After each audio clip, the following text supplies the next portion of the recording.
First session, I was trying to understand what is that living urban heritage, what they're talking about.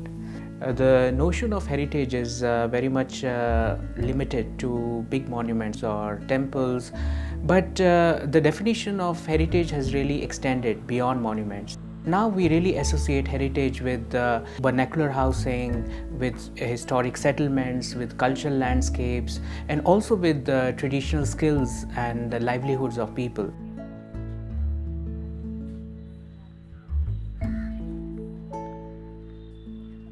Especially in Indian situation, heritage gets a living character to it.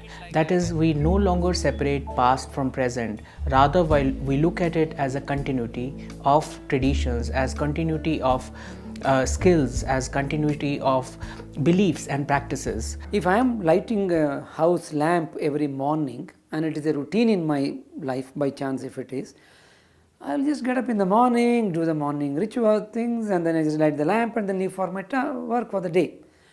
I will not think that lighting a lamp is a living heritage activity. But if I have a guest staying with me, someone from abroad, let's say, and they may take photograph of me lighting this lamp, thinking that, oh well, Satya is practicing something which is an aspect of living heritage. Now, what's the lesson to be learnt in this example is, if I am practicing something, if I am doing something every day, and if I am living it, I don't realize the living heritage component of what I am living.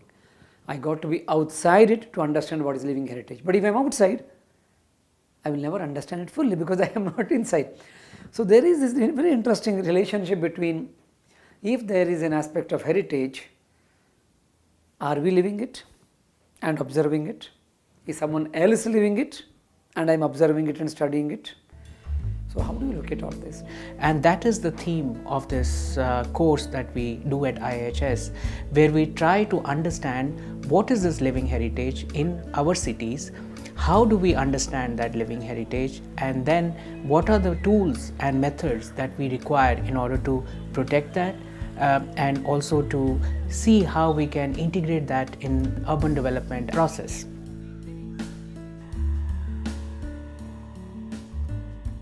For this course, we've partnered with the IHCN, which is the Indian Heritage Cities Network, which is also sort of affiliated to the UNESCO. And one of the interesting things that we did was also involve the INTAC Bangalore chapter. And we used a lot of the resources of INTAC Bangalore chapter to sort of work on the case study for this program.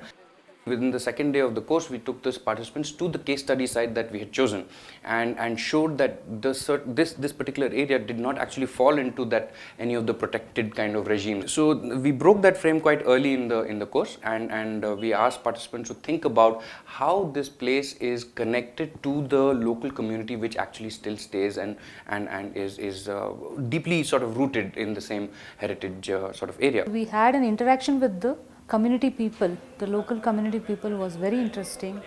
They told their ideas, they told history about the place. And we have lot of wide history being in that place, and nobody knew. Being a Bangalorean, we didn't knew. Maybe 8 or 9 people actually came to the studio where we were holding our class and talked to the participants and told them their particular feelings, their desires, their wants, what they expect out of this kind of out of this area, and what their projection for the future of this area is.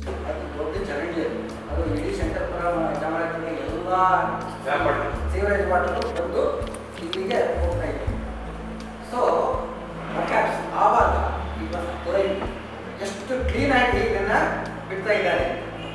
So ಇವಾಗ ಅದನ್ನು don't you consider as a heritage? So whether you're planning for your sewerage or your transport, infrastructure in a city, you need to check whether it is linked with heritage values, or if you're disturbing with new infrastructure, if there is any heritage that is being impacted.